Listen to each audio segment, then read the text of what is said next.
Hello friends, आज हम discuss करने वाले हैं काफ़ी कॉमन मेंस हेल्थ इशू को, जिसे हम बीपीएच या बेनाइन प्रोस्टेटिक हाइपरप्लेजिया कहते हैं। अब ये कंडीशन प्रोस्टेट ग्लैंड एनलार्ज होने की वजह से होती है।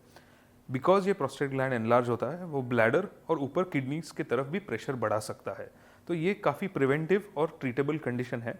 तो आज के वीडियो में हम डिस्कस करेंगे क्या मोडालिटीज़ है, क्या साइन सिम्टम्स है और क्या ट्रीटमेंट ऑप्शंस के बेनिफिट्स और कॉन्स है। So basically BPH ये क्या है? What is BPH? So when we say the word BPH, the first word B, benign, means कि ये एक नॉन कैंसरस कंडीशन है। ये बिकॉज प्रोस्टेट ग्लैंड एनलार्ज होता है, ये यूरिनरी ट्रैक्ट का प्रेशर बढ़ाता है। Now a fact says that approximately 50% of men above 50 experience some form of lower urinary tract symptoms. ये काफ़ी हद तक प्रिवेंटेबल है। फर्स्ट लाइन ट्रीटमेंट में हम दवा दे सकते हैं और आगे जैसे वीडियो में हम देखेंगे काफ़ी सर्जिकल मोडालिटीज़ भी रहती है। सो बीपीएच के सबसे कॉमनेस्ट सिम्टम्स क्या होते हैं? सबसे कॉमनेस्ट इज फ्रीक्वेंसी। पेशेंट को बार बार पेशाब को जाने की जरूरत पड़ सकती है। अदर्स इंक्लूड अर्जेंसी विद और विदाउट अर्ज इंकॉन्टिनेंस, नॉक्ट्यूरिया दैट इज रात को काफ़ी बार पेशाब के लिए उठना पड़ता है, पेशाब की स्ट्रीम काफ़ी कमज़ोर हो जाती है।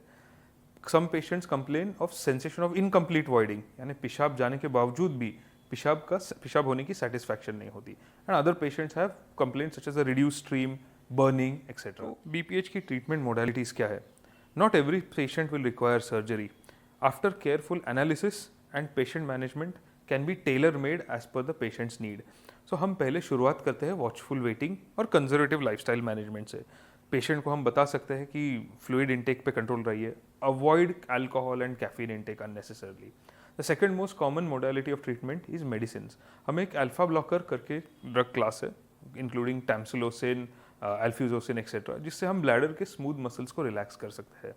इसके साथ हम कंबाइन कर सकते हैं 5 अल्फा रिडक्टेज इनिबिटर्स, जैसे आपने कभी सुना होगा ड्यूटास्टेराइड या फिनास्टेराइड। ये ओवर टाइम प्रोस्टेट ग्लैंड को श्रिंक करने में मदद करता है।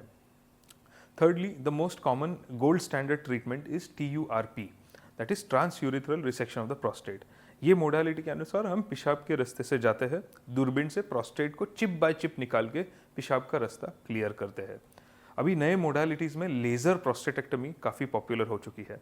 सो इसमें दो सबसे commonest are HoLEP and ThuLEP, where holmium and thulium is use to enucleate the prostate. अब इसके एडवांटेजेस है कि लार्ज ग्लैंड में दूरबीन का टाइम, यानी जो इंट्रा यूरिथ्रल टाइम है, वो काफ़ी हद तक कम हो सकता है। So benefits are laser prostates have lesser chances of bleeding, more complete clearances of the prostatic tissue. The biggest disadvantage, however, is the cost factor and expertise. बाकी भी काफ़ी छोटे थेरेपीज है जो अभी काफ़ी इवॉल्व हो रहे हैं, but they have still not reach the status of gold standard. ये मिनिमली इन्वेसिव थेरेपीज है, like TUMT that is microwave ablation, TUNA that's needle aspiration, and using the modality of steam in the form of Rezum, which is now slowly gaining more popularity. Another modality is open prostatectomy. अभी के ज़माने में इस surgery का role काफ़ी कम हो गया है। It is reserve for selective cases, यानी अगर पेशेंट को काफ़ी बड़े हार्ड ब्लैडर स्टोन्स हो तो आप open stone removal and open prostate कर सकते हैं। This offers a complete clearance of the prostatic tissue, but सबसे बिगेस्ट डिसएडवांटेज ये मोडालिटी में is the chance of massive bleeding. That is why ये थोड़ा अभी पॉपुलैरिटी में पहले से कम हुआ है। Now the question is laser or not. Should we give laser prostatectomy or traditional? Although laser has got some impressive features, it is not been able to replace the gold standard of TURP. तो TURP दोस्तों जो है ये सबसे gold standard, सबसे tried tested and non replace procedure है।